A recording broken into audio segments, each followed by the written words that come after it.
Welcome to the Family Vacationer with Rob and Danny. The go-to podcast for families on the move. Hey friends, John Crow here, and welcome to the 100th episode of the Family Vacationer.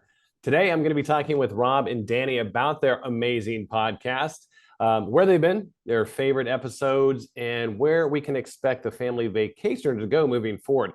Now, 100 shows is certainly no small feat. Currently, there are over 2.4 million podcasts. Now, remarkably, 26% of podcasts only produce one episode. Now, 44% stop at 3 or 4 episodes, with only 36% having more than 10 episodes. So, reaching the 100th episode is a huge deal for the Family Vacationer, especially when you consider that Rob and Danny decided to start a family travel podcast right before a worldwide pandemic that we all know called COVID that essentially killed recreational travel for the better part of 2 years. So let's bring in Rob and Danny to talk about the Family Vacationer. What's up, guys? Hey, John. Hey, John. And I know that our listeners are probably trying to place your face and your voice. I'm sure they have seen you making some people, not me, but some people very wealthy as the draw host of Mega Millions. So thank you for being on with us. Hey, thanks for having me. This is awesome. I love traveling. As you know, Rob, you don't know his age now, but he's 8 years old. So I have an 8-year-old son, and my wife and I, we love to travel. So to be on your show is great. But also I started listening to your episodes. I really want to get into the RV one. You actually have 2, I believe, about recreational RV travel or motorhomes. So because we're looking to do a huge road trip in 2024, like a month-long summer road trip with our son and possibly my 87-year-old Japanese mother. Oh, wow. Okay. That will be fun. I know, depending on the size of the motorhome, that could be fun. Could be fun. So we love to travel. So thanks for having me a part. For me, I'm just curious, how did you two meet and get into traveling? Well, let's see. We have known one another forever. I think it was either Cub Scouts or Webelos. Years and years ago, Danny and I were in a band together. Mm-hmm. We've known each other forever.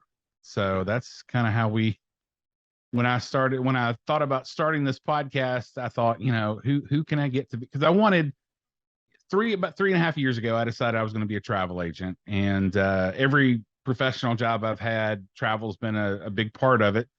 And so I just, thought being a travel agent would be fun. And so I kind of got into that. And then as at the time I was commuting for my 9 to 5, about an hour and a half one way every day. So I had a lot of time to listen to podcasts. Right. And there were a lot of cool travel podcasts that were out there, but very few, if any, that actually talked about the family travel, part of it. And that's a very specific kind of travel that comes with its own craziness. And so I knew I was coming in kind of from a travel agent point of view, and I wanted to get somebody to come in with me that kind of had that everyman perspective. And, Danny is the king of dad jokes and puns. So he is a 6-degree black belt in puns. So I thought he would be a natural co-host, and it's worked out really well. Well, I can't wait to hear some of those puns. So, oh boy. So Danny, what interests you about doing the show when Rob contacts you? You're like, hey, I like to travel with my family. So what interested you? Well, first of all, it was Rob. Rob and I, like he said, we were in a band together for many years, and we would travel, we'd play gigs, and there were times I'm sure he wanted to throw me out of the van, but we really, he's a great guy. We've been good friends, but I am actually a language teacher. And I've always been interested in language as far as I remember. And to me, in my mind, language and travel really go together.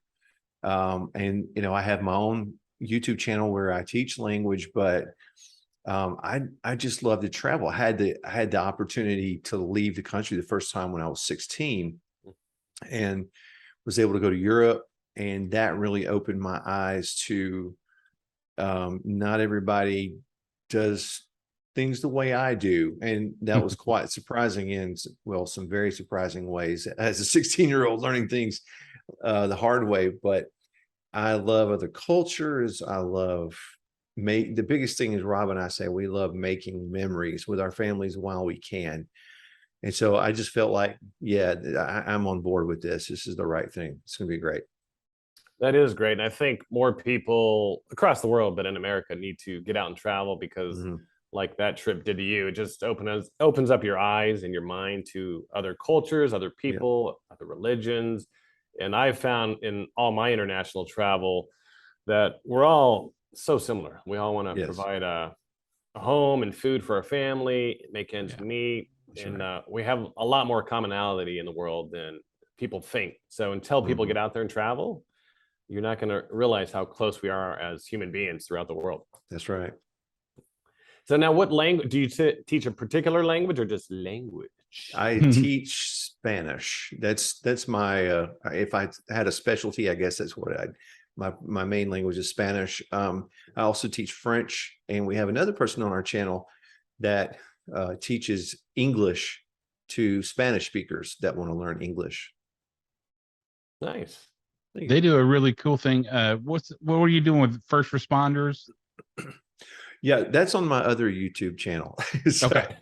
Yeah, my other YouTube channel is called Everything 101, but it's literally everything. I mean, I interview actors and recipes and teach music and instruments. And so, yeah, we did a little first responders thing on there.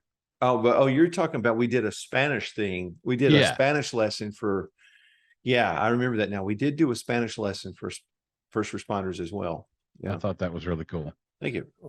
And Rob, you don't know about Danny's Language of Love YouTube channel either. So yeah, that would come as a shock to me, and I don't know that I want to know about that, John. So maybe keep me in the dark on that one. You got to supplement teacher's salary any way you can, guys. Come on.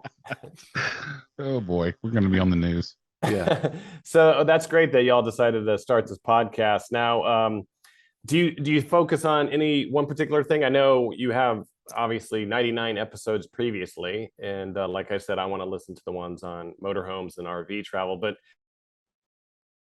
yeah, so when we started, we had a certain idea of we wanted the first X amount of episodes. I can't remember how many we kind of had laid out. We got to episode 14, and I think it was 14, and then the pandemic hit. And so we took about a 2-month break, I believe, and just kind of retooled and revamped. I had some professional things going on at the time. So when we came back, we thought, well, when travel does resume, more than likely it's going to be road trips, right? The idea of getting in a big metal tube with a bunch of other folks probably isn't the most exciting thing for most folks. So, and that's kind of the way travel came back. So what we did is we kind of focused on some destinations that were close to us here in the Atlanta area, and just kind of branched out from there. We've also done some topical shows. One of the shows that I wanted to do from jump was talking about the different expectations of different family members when you go on vacation. And like my family, for example, I've got a 21-year-old daughter, I've got a 12-year-old son, and a soon-to-be 7-year-old son. The expectations amongst each of them is wildly different. And so, is there a way to kind of bridge that gap? Is there a way to find commonality so that everybody in the group's having fun and that we're not all at each other's throats? And so we brought in a child psychologist. She's awesome, Dr. Emily King. We've had her on a couple of shows now. So we've done some topical shows like that as well along the way. But I love talking to when we talk about destinations, most of the time we have people from the local convention and visitors bureau come on with us, and it's just really neat to listen to these folks. I know they get paid to talk about these areas, but they really have a passion for where they live and work, and it's good just to learn about different parts of mostly of the country. We have done some international stuff, but the domestic locations, even cities that I think I know everything there is to know about, and we've learned some new stuff every time. Yeah, I hear you. Like the one thing we've discovered, and like if you can always get a friend or a local, not necessarily that somebody that works for the Chamber of Commerce, but like like we've found a lot of our best travels and best ideas are places to eat, places to stay, little nooks and crannies are from the people that live there, the locals. Yep. So, Yeah, so, absolutely. and if you don't have a friend or somebody that lives there, like that's what's great about traveling is if you meet another traveler and if they've been there before, then they give you insight to things to do that, you know, that aren't on Yelp, that aren't on TripAdvisor, that are more secretive, I guess. We've talked a lot about locals and Yeah. them being the most untapped for a lot of people, the most untapped resource. Like, talk to the locals; they'll tell you where to go, and that's the best source of information. Now, talking about your episodes, so I'll ask both of you, but Danny, so what are your favorite episodes and why? I really liked our RV episodes. We know those people well that we interviewed, and they just take off, you know. And I love, and again, I go back to the making memories thing. I love the idea of families just leaving and just so we're not really sure exactly where we're going. We have an idea which direction, but we're going to just take it as we go. And that's why I really loved hearing about those vacations with Rick and Mitzi that we interviewed. Just a lot of great memories. And I know anytime I hear about people that, 20 years from now, they're going to look back and they're going to just say, man, we had a good time together. We really did some cool stuff. Those are my favorite episodes. I also do love, I know I'm going really broad here, but I've loved learning about these smaller towns that we don't know, they're not the big cities, the smaller towns, because again, like you talk to these people, you learn all these great little treasures about those small towns. They're not overrun with crowds. And it just makes me want to go and visit every single one of them. I just love that setting. So, yeah, no, I hear you. We just got back from a trip with my wife and son of my Japanese mother. It was her first time to Europe, so we took her to Paris and Ghent, Belgium. And like Ghent, Belgium was the very first European city that I ever visited. I actually used to lead outdoor adventure trips for teenagers in Europe, and so the owner of the company was from Ghent, and I showed up there and I was just blown away. But it's it's not too far from Brussels, but it's small. But it's just the history there is amazing. The architecture, obviously, of Europe is incredible. But it's a smaller place. That's like I enjoyed it much more than Paris because of that fact, going to a smaller place. So like visiting small towns across America, I love that as well. Like I love a good road trip. Yeah. And what about you, Rob? I know you just mentioned a podcast. I mean, one of your episodes. Yeah. Well, so Danny went broad. I'll go specific. Episode 34 was the one I was talking about with managing the expectations. And then Dr. Emily came back and did an episode on traveling with neurodiverse children. That was episode 79. So a lot of these topical episodes have happened, have come about through my parenting fails on trips. So my 12-year-old has ADHD, pretty intense case of it. And so we had just come back from a trip from Disney where I felt like I was calling him down all the time. And I knew that's not the way that I wanted our vacations to go. And so Dr. Emily works with neurodiverse children. That's kind of one of her specialties, if not her specialty. And so we had her on the show to kind of just, because I wanted to understand what's going through my son's head, so I can kind of, instead of him expecting him to behave at a certain level, I wanted to understand him where he was, so I could, try to not call him down all the time, just understand. And one of the things she said in that episode was that for a child with ADHD or autism, when they have one of those emotional meltdowns, and if you have a child that's one of those two, you understand what I'm talking about. Not only can't they hear you, there's no possible way, because their nervous system basically hijacks their brain. And so it's not that they don't want to listen to you, it's that they physically can't. And so, in that instance, you want to distract, divert attention until they calm down and you can actually talk to them again. So stuff like that. That's it's come out of my own inability to understand as a parent and to try to get to my child where he's at, those kind of things. And then we've had others. We've had the Ohlers on several times. One of them, episode 45, we were talking about letting the kids plan the family vacation. That was fun. Yeah. And then we did a one on solo trips, which is one parent, one child. That was episode 62, I think. So a lot of those shows have been fun. We did a fun overview of Hawaii, episode 44. That was actually our most downloaded show. And then we went in on each of the tourist islands, did an episode on each one, and that was 48 through 51. So those were great. And then we're right in the middle of a series on college towns, which I think is fun because, a lot of people visit on Saturdays, visit their favorite college team. They'll travel with their team.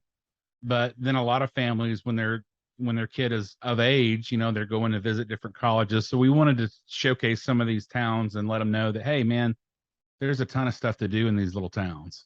Yeah. Yeah.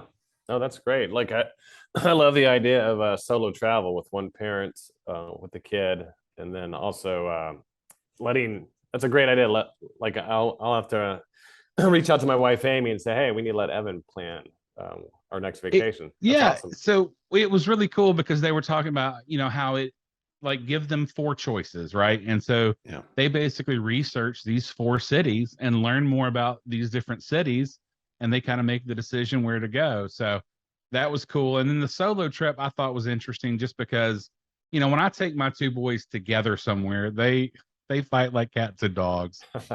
It doesn't matter what I try to do, they're just at each other's throats. But when I'm one-on-one with them, I really get a sense of their budding personalities. I get to know them on a different level. So the thought of taking, just me and one of them going on a trip is pretty interesting. Now, were those extended stay or extended trips? Like my wife and I, we have done that, but just like a weekend trip down to Columbus, Georgia, which we love, or up to Asheville. So is this like a longer trip or like a weekend trip? The Ohlers, they were talking about doing it, different ways. I think they've done the short trips and done, 4 or 5, even week-long trips. So, yeah, I think it's, just a matter of, I know one thing I'm wanting to do with my boys is at a certain age, take them on a trip, let them kind of combining the 2 episodes, letting them pick where we go and just having 2 or 3 days to just see what they enjoy about a certain place. And like I said, get to know them on a different level. Yeah. Now, Danny, I know Rob has 3 children. How about yourself? How many children do you have? I have 2 daughters officially, and I have a third that I call my own. She just got married in May, but her dad wasn't really around. So when she was about 5, I told her, I said, hey, I'll be as much of a dad to you as you want. She kind of took us up on it, lived with us for several years before getting married. But officially, I have 2 daughters, and my youngest is 19 and my oldest is 23. And we've done some solo trips, me and each of the girls. And, it's kind of cool because now, like, I can look at my daughter Zoe, my youngest, and we've got our own thing going. We've got our own set of memories and good times. And then I can look at Gracie and, we have our set of memories and our own thing. Like, she and I went to South America years ago. Zoe and I have gone to New York and, a couple of places. So Arizona. So it's really cool. I've got my own little thing with each one of them. That's great. And then Rob, speaking about the episode that dealt with neurology, and whether you're like, one thing when you travel, like they always say, traveling internationally with somebody, you learn a lot about them. And like, that's one thing. If you can't travel internationally, like, I think domestically is not, traveling domestically or internationally can be tough, but like internationally, it throws in that whole language barrier, not being able to read signs per se, depending on your language ability. So like, traveling internationally, you learn so much about people, and, whether your son has ADHD, but like, just the mental stuff we all go through on a trip, like, oh, we got to catch a train or the bus, right, or we're going to miss this. Like, I think that episode, and I will listen to it, like, but just hopefully she had advice just for like people in general, like, hey, we all get stressed. Yeah. Oh, absolutely. And she was talking about one of the first things that she said in the Managing Expectations show, and it convicted me on so many levels. But she said, when you go on a family trip, it's or a family vacation, it's not a vacation from your parenting duties. In fact, your parenting duties increase because you're taking your children out of their routine, you're taking them to a new place, and you're expecting them to maintain a certain level of behavior when they're out of their routine. So immediately I'm like, oh crap, I've been doing this wrong the whole time. So I was expecting to relax at the beach when we went. So yeah, I think that there's a lot to learn. There's just stress that's inherent in traveling. And there's even more so when you're traveling with your family. That's just the way it is. And one of the reasons we started the show was to see if there were ways, be it through a different perspective or a mindset, or by showing you different places to go, is there a way that we can cut down on some of that stress and let you just get to the point where you're making those memories? So you're never going to be able to plan, or you're never going to be able to plan your way out of all the stress that comes with a family vacation, especially if you're traveling with extended family, right? So but we'd like to help out as much as we can, through these topical shows, through giving you some new places to go. I'm a rut traveler. I've been to the same beach pretty much my entire life. There are people that like to go to different places every year. So there's just stress involved wherever you go, regardless of if your kid has ADHD or not. When you said with extended family, do you mean in-laws you don't like? Is that that is not what John? That is not what I said. Mimi, if you're listening to this, that is not what I said. That's John trying to get me in trouble. No. But when you're talking about expectations and you have extended family, right? Then the expectation, grid gets even bigger, right? Because you've got more people that are expecting different things. And so, there is definitely more stress once you get, and then too, like, you've got different parenting approaches with the different families. And so, like, if I'm calling down my son and my, my nephew's like, well, I don't have to do that. So there's, there's just that kind of thing going on as well. Yeah. No, I understand. Yeah. So here's a serious trying to get me in trouble, John. Here's a serious question. How do y'all handle hangry people?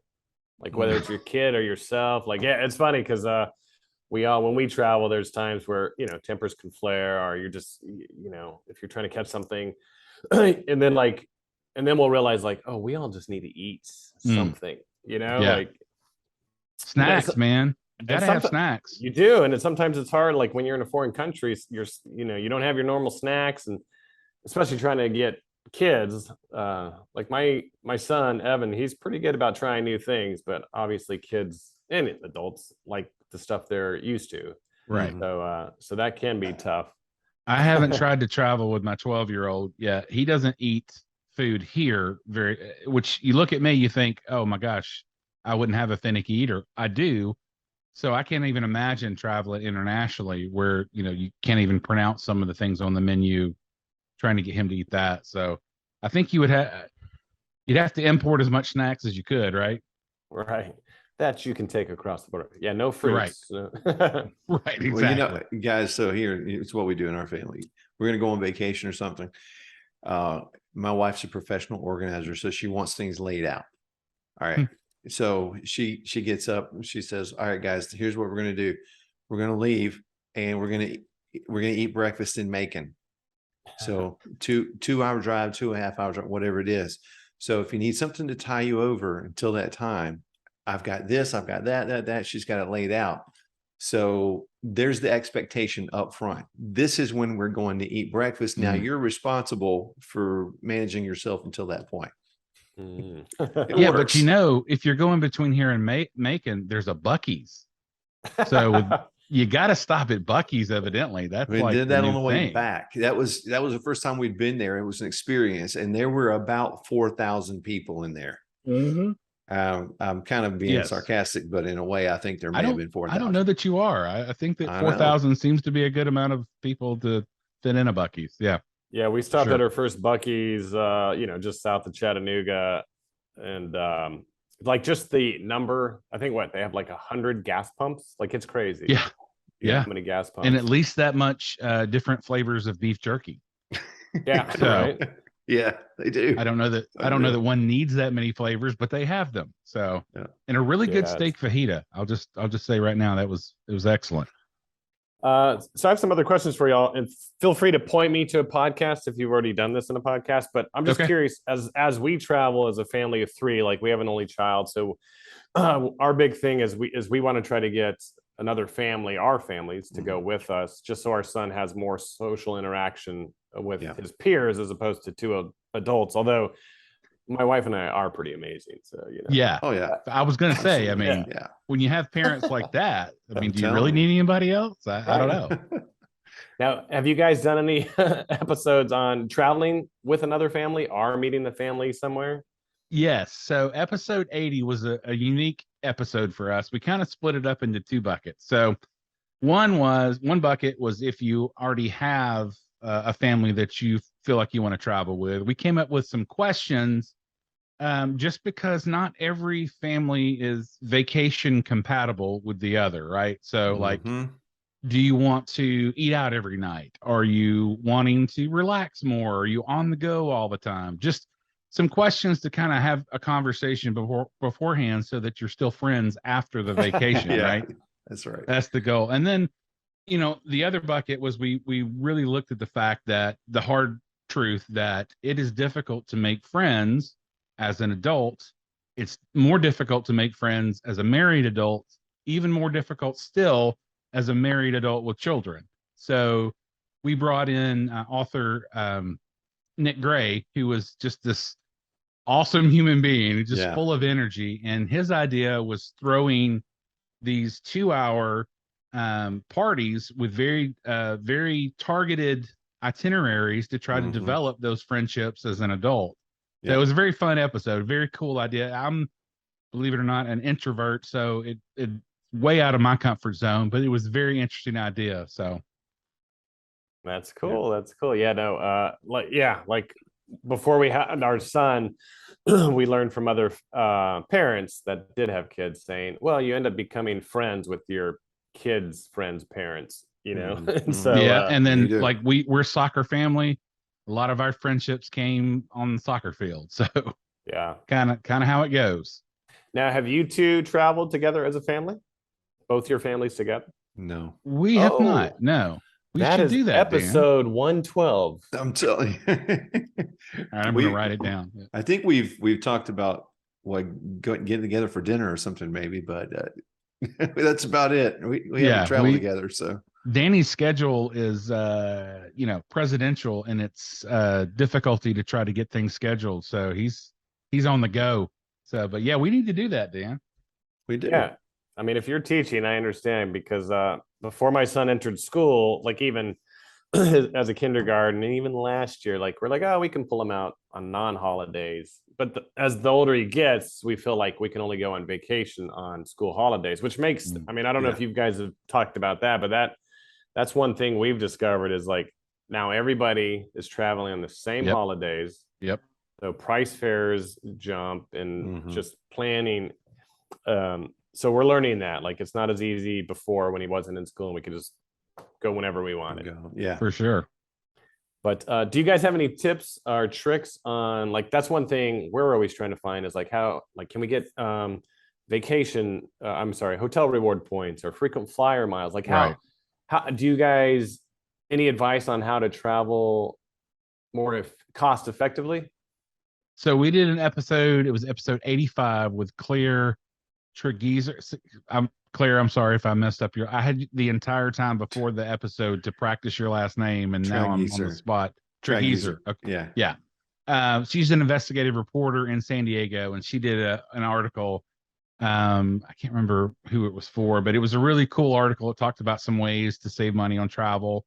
Some of it was common sense, like being flexible on when you go, staying outside of the city center. And then we talked about some of the pros and cons of booking early versus booking last minute, how you can save money at each. And then she had some really cool ideas that, like volunteer trips, a home swap, which I'd never even considered before, which was interesting. Yeah, that was interesting. Yeah. And then one of the things I've definitely done before, which is adding family trips to business travel. So there were some definite ways. That's a cool episode to listen to if you're trying to save money on travel, which everybody's trying to do right now. Right. Yeah. Yeah. It's prices are going up a little right now. Just we've been checking some flights just to see if we could go somewhere. But yeah, no, it's and miles. I mean, sometimes miles are better, but now it seems like the miles are just as much as the actual cost. Yeah. So yeah, it's interesting to see what's going on out there. For sure. Now, have you guys done any from what we've talked about here is the traveling you do is more like vacation-y, hotels and so forth. Do you guys do any outdoorsy travel like glamping or camping? So we've done a couple. Camping is not my first, second, third, 25th choice, but we have done several. Danny mentioned Rick and Mitzi. We've done a couple of RV episodes with them. All the way back to episode 6 was our first one with them, and then episode 29 when they went to Yellowstone, and then episode 30 we talked with a rep from Outdoorsy, which is an app on your phone where you can rent other people's RVs. It's very cool. Mm-hmm. And so we have done some shows on that. We haven't done like a pure camping episode, and that's probably my fault because I don't like to camp at all. So my wife would love to do that. I just have no, my idea of roughing it is like a Motel 6. I think we've had that conversation before, John. Well, we need to get you at least glamping, because there's some actually Georgia State Parks. I don't know how many Georgia State Parks now, but they are a lot are adding yurts. So yurts are yeah. Mongolian circle shape with the top. And if you guys have never been to Fort Yargo State Park near Winder, yes, close to Athens, like it's a great little park. It's only about an hour from Atlanta, but they have a little yurt peninsula where they have 6 yurts. But just when we first used to rent, like we didn't want to rent in the summer because it just had a fan and no air conditioning. But now they've actually put in a nice air conditioning unit and a better heater. So okay, now we're getting my speed. Yeah. And you don't need a pack a sleeping bag, Rob. You sleep on futons off the floor. Yeah. And I would like to do an episode on that just so I could say yurt several more times. So yeah, that would be cool. We need to do that for sure. Yeah, you should. And it's funny because I started listening to the first RV show, and as soon as they mentioned their RV, I forgot. I wrote it down into my phone, but I started searching for that style motorhome because I was like, yeah, I want the 2 bunks. I want a little slide out because especially if we take my mother, like she's gonna have to be sleeping in one of the bunks with my son. So she doesn't know that yet. But we'll have to put you in contact with. Yeah, we'll have to put you in contact with Rick and Mitzi. They are experts at the RV world for sure. Yeah. So now, Danny, you mentioned you went with one of your daughters, or maybe both, but to South America. Do you have any favorite places you've traveled in South America? Yes, Bolivia. I love Bolivia. We've spent time in the city of Cochabamba, which is the 3rd largest city there. But then a short drive out, you're just in the heart of the mountains. We also spent a night way out in the mountains in a Quechuan village called Kia Urku. And these people are so far out of the city, Spanish never made it there really. And so they speak Quechua. And one of the coolest memories that I have with my daughter is when we went, one of the first times we camped outside in this mountain village, and she had never seen a shooting star. And so you're so far out, you don't have any light pollution whatsoever. And we're just laying there. And she says, Dad, I've never seen a shooting star. And I said, well, let's just keep looking. And sure enough, here comes one flying. And she was so excited. And Then another one came by, and I swear I thought we were being invaded by aliens. It was a huge ball of fire. So she got her fill of shooting stars that night, but we look back at that trip and us just camping out there in the middle of nowhere as one of our greatest memories. Yeah, and we lost Rob when you said camping. So Rob, Yeah. camping is outdoors. They saw Yeah. stars. I'm taking notes. I got it. See now, so you got to do a family camping trip, a dual family camping trip. There we go. Oh man. That's episode 113. Only if there's a yurt involved. Only if there's a yurt. Just get you're not far from we're not far from Yargo. We can go get some yurts. Yeah, you can. It's a good it's funny how being in Atlanta, just from Evan's school, like trying to find outdoorsy families that do want to camp or even glamp. So like that's our main stepping point is we try to get yurts somewhere to bring them into the fold to say, oh, you don't need to set up a tent. You don't need to sleep. So that's your gateway drug is what you're saying. It is. It's a yeah. great, There you go. Yeah. Come here. But check out my yurt. Anyway. It's a nice yurt. And so that's our gateway drug to camping is yurts and glamping. So Pretty sure that would be my only foray into camping would be the glamping aspect. I can't imagine. Well, that's speaking of Cub Scouts, we did several camping. My one camping experience as a child, and this is probably why I don't want to do it. It was monsooned, right? And so I don't know if we didn't put up the tent correctly. My dad was with me. The tent folded in. We got soaked. We were cold. Nothing about that seemed fun to me. And so I have never been attracted to the camping. And in fact, my life in Boy Scouts ended because they kept wanting me to go on these like camping trips. And I'm like, nah, I'm good. Thanks. Well, I'll be honest, that doesn't sound fun to me either. And I like to camp, but yeah. It was terrified. I was like 12 and terrified. Yeah. That's too funny.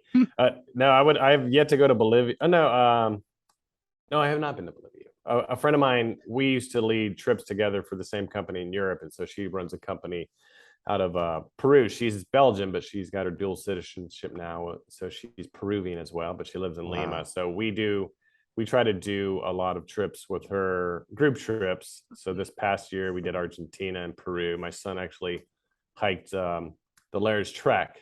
And so my son was amazing. And that's another thing my wife read somewhere, to get your kids ready for hiking or camping is just start them young. Like just, we put she read somewhere that your child should be able to hike their age. And so when he was 2, I think even 2, we started hiking up Stone Mountain with him. Okay. Oh, Yeah. cool. It's 1 mile up, 1 mile down. And so, and then, we added a backpack when we knew we were going to do some other trips. Like he's done LeConte Lodge, which is the highest lodge in Tennessee. Yeah. But Lairs Trek, the summit we went over was over 16,000 feet. Yeah. And here my son, like all the adults are like huffing and puffing. Right. And then my son just goes up and over. But like hopefully he will appreciate nature more and get out into nature more. But yes, that's my advice is start them young while you can. And then, and hopefully they don't have a bad experience with rain and sunken tents. Yeah. we did an episode, I can't remember the number, but we did an episode on the Mighty 5 in Utah. And our guest at the time was talking about that. She started her kids off really young and they love it. I mean, that's the main thing they do as a family is hike. So that's incredible. Yeah. Years ago, I did a huge road trip with 2 friends. We worked in Yellowstone National Park together. And after the summer was over, after our contracts ended, we did this huge road trip. I forget how many, I think we visited 26 national parks and I forget how many states we drove through, but it was nice. And we didn't have money back then. So it was car camping. Occasionally, if it rained, Rob, we would splurge and get a hotel room. Yeah, there you go. But then we would stay with friends along the way. And that was another way to save money. It was just staying with friends, hanging out. But like our national park system in this America, I can't speak highly enough about it. Like everybody in the state should visit at least one of our national parks. Yeah, for sure. We do a really good job. The National Park Service does a great job with these parks and they're just gorgeous. Like Yeah. I'll have to listen to the Yellowstone one with your RV family because I worked out in Yellowstone for 6 summers and love it. Yeah. That's It awesome. sounded cool, even to the non-camper in me. Non-camper, yeah. So now I want to know your favorite places to travel. I know you mentioned you love South America, Danny, but is there like one place all right, give me one place in Georgia you'd go, one place in America, and one place internationally. Both of you. Oh, okay. So one place in Georgia has to be St. Simon's Island. I love it. I could live there, may live there someday. In the country, I would say I really want to head up to Maine in the fall, up in that part of the country in the fall. And in the world, I love the Netherlands. Oh, Yes, I want to go back. nice. All right, let's see. In Georgia, I love a good visit to Savannah. I love that area. Good 2-3 day trip down there.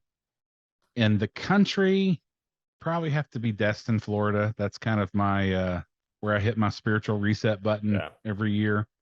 We went to a different beach this year. I felt like I was cheating on my beach. Even though it was in the same area, it just wasn't the same. I felt like I let my beach down. But and then in the world, I would love to get back to Rome, Italy. Being a fan of history like that, we had 3 or 4 days there, which was not even close to enough time to just kind of, I mean, there's just so much in that city. It's gorgeous. I would love to get back there one day. That's the one thing that's tough about traveling is you know, like to see certain areas. Like when I used to work in Yellowstone, we'd have tourists come in and they would ask us like, you know, can I see Yellowstone in 2 days? And we're like, no. I mean, you can, because if you've never been to Yellowstone, basically it's like a number 8, the roads that connect. So they go out the northeast entrance, you have east and west entrance and a south entrance. But then there's 2 basically circles that make a figure 8. But Yellowstone Park's huge. It's enormous. Yeah. So you can see Yellowstone in 2 days, but it's just basically driving a loop and really never getting out of your car. Right. But I mean, that's the one thing with travel, the constraints of time and money. So so one thing that I recommend to people is if you can, like when I first went out to Yellowstone to work, I went out for the summer job. And I met a lot of retired folks. So once they retired, they did seasonal work. Oh, yeah. And so, and I was like, what? That's such a great idea. It is a great idea. And so I told my wife, Amy, I was like, hey, when we retire, we're going to go work in Yellowstone once. I don't know if it's going to be as fun as when I was, you know, in college, drinking warm beer. And anyways, but it's probably one a way little different. A little. Yeah. And I'll have a wife as opposed to being single. But that was great though. You spent 2 months working in Yellowstone National Park. So you got to do on your days off, you know, you're doing all these trails, seeing new sites. And so, you know, if you have the ability to work overseas or or, you know, when this podcast takes off and you guys can go work remotely, and then go work up in Maine and Destin, and then you're there for working. But then on your off time, you're seeing the sites and discovering it. So yeah, I got so excited by that idea that I ripped my headphones off. It was that good of an idea, John. I'm only a few years away from that though, John, because I've got 4 more years of teaching, and then I'm retiring, and I'm to that point where I'm thinking, what am I going to do? Because I'm going to do something. Yeah. I guess my wife and I are going to travel. That's going to figure out. And something. another thing I learned too is, I mean, it was so admirable that these married couples and like a lot of like I met single, you know, these widowed women that were in their 70s that went out to Yellowstone to work for the summer, and single folks, and so it was amazing that they were out there, but also with their age, they weren't able to do a lot of the hikes or physical activities. So it's a tough call because I mean the way societal norms are is, you know, we work till we retire, but then also you got to take in consideration to your health. Like since my wife and I had our son a little older in life, like we're trying to stay in shape because we want to be able to do these hikes and go see places, and not even hike, like if you're traveling in the Netherlands, if you're in Amsterdam, like Europe is such a walkable city, Yeah. or so many walkable cities, but if you have a knee issue or a hip issue, like that's going to hinder your ability to get around and see the sights. So like, Yeah. like You traveling must while have been watching our last trip to Disney World, because I mean, You're you do some serious miles there, and I had a Yes, bad you knee, and do. it was awful. yeah, it's tough. So it's I was gonna do. I threatened my wife I was gonna get one of those scooters. yeah.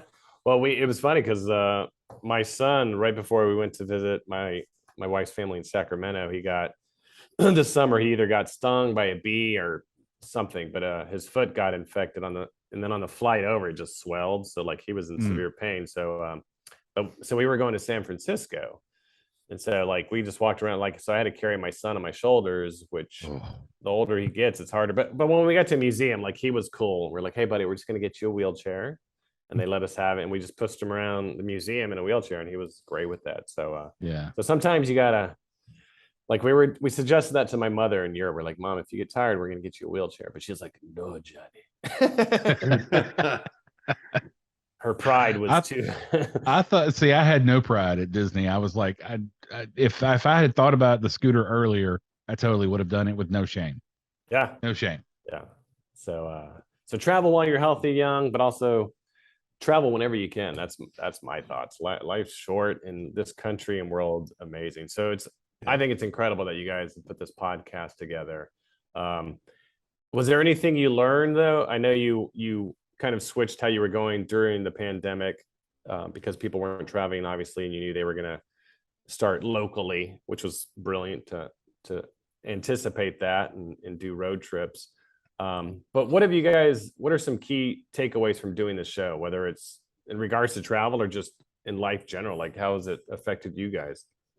One of the biggest things for me, and Danny and I have talked about this on the show, is just and I'm embarrassed that this wasn't in the forefront of my mind before, but just understanding that when you travel to these destinations, that it's not a consumable, right? This is somebody's home, and there needs to be a certain amount of reverence when you're in that area. It's not something that you just get all the fun out of you can and then throw it away and you're back on the plane or whatever. It's understanding that it's somebody's home, and just what we talked about, just engaging the locals and trying to understand more about where you're visiting, that kind of thing. And even in a place like Disney, I tell my kids, talking to the employees is the most fun that I have down there, because those people love the place as much or more than we do. So just trying to engage more in the local culture instead of just going down there and doing your thing and leaving. Yeah. For me, it's interesting. I think I learned a valuable lesson, from my wife. Every time I'd come out one of these episodes and I'd say, oh, Amber, man, we just did an interview about this place and that place. And I was like a kid just telling her, oh, and I found out this and I found out that. And I was like, man, I would really like to go there, especially when we talked about the smaller towns. And, when I retire, we're just going to have to make it. And finally, she looked at me one day and she said, you know what, I've just come to realize that how short life can be. And we don't know how long life is for me or how long it is for you, John or Rob. I may have 50 more years. I may have one, who knows? And she said, we don't know what's going to happen. We need to do these things now. And she goes, what's stopping us? Are we waiting till the house is paid off? Are we waiting till this or that? We're not guaranteed to even be around in that many years. We just need to make these memories while we can. I know I keep saying make memories, but that's one of the things that all these places and the idea of visiting them has made me realize, is that we got to do these things when we can, y'all. Yeah. So make memories now. Yeah, some of my most cherished childhood memories are traveling with my family, and it's never going to be perfect. We've talked about that, and it doesn't have to be. You don't remember as you get older. You don't remember some of the the bad parts of the family vacations. You just remember the fun parts that you had with your family. So that's another thing for me, is just, you go down to a place and you're spending this money and you just want it to be perfect.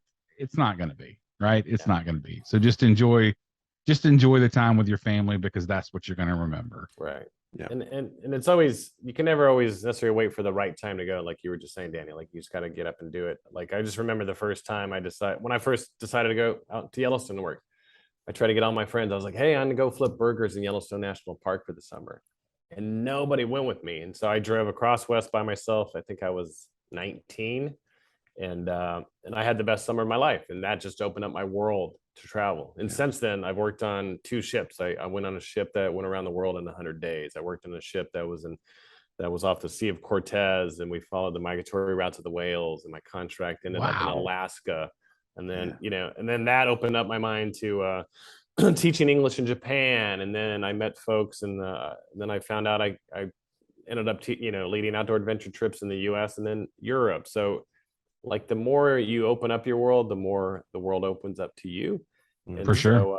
So you can't always wait for that right moment. I mean, obviously when you have a family and school and work, you do have to plan things, but sometimes it's like, hey, let's go away for the weekend on a whim. Let's do this or that. Yeah, exactly.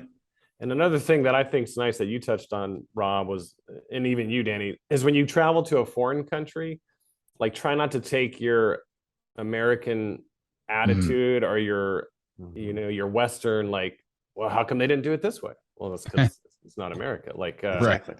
Like just, you got to be open and willing to understand that this is a new country, and you should be a part of their culture as opposed to trying to bring your culture onto them. Like you're there for the opposite reason.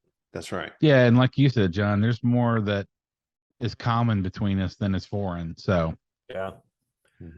Well, guys, this has been great. So 100 episodes down now. Now, where do you guys see the show going from here? And I think we can go out from there. Yeah, I mean, one part of the show or one thing that we want to get to, Danny and I've talked about this, is more listener input. We want to know where the people that are listening to the show would like us to go. Like, are there, destinations you'd like us to cover? Are there topical shows you'd like us to do?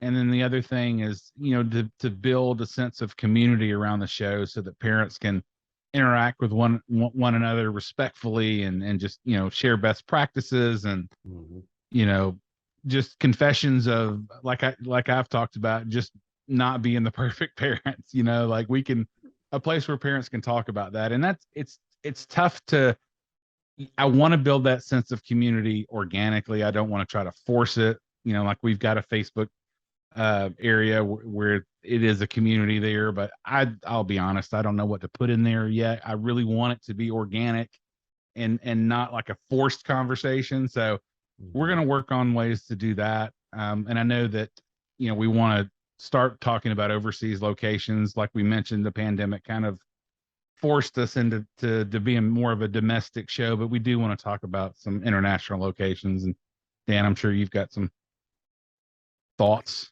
Yeah, I agree with everything you said. I'd love to go in that direction. I really want to hear more from the listeners. I told Rob I would love to hear actual travel stories from our listeners. Maybe a show on travel nightmares. And because we've all got them. We all have them. Those could be some great stories that everybody would love to hear and learn from. Or just even great travel memories. I mean, I just love to hear more. So, yeah, that'd be cool. Maybe people could send you in little audio clips, or depending on how many questions you gotta receive, you could just do one episode where, like, all right, we're gonna answer this question from Des Moines, Iowa.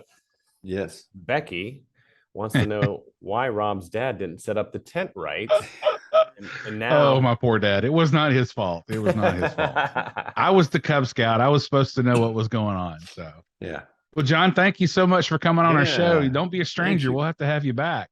Yeah, no, this was great. I enjoyed talking to you on just giving the insight, and you guys have a great, friendly vibe. So I think it's amazing, and I think traveling with a family is a big deal, but can be an amazing experience. And Yeah, so keep that up. Hey everyone, if you're ready to plan your next family vacation, call my dad. He would love to help you as a certified travel agent. He never charges a fee to help you plan your vacation. Email him at rjones@starsteptravel.com. Get started planning your vacation today.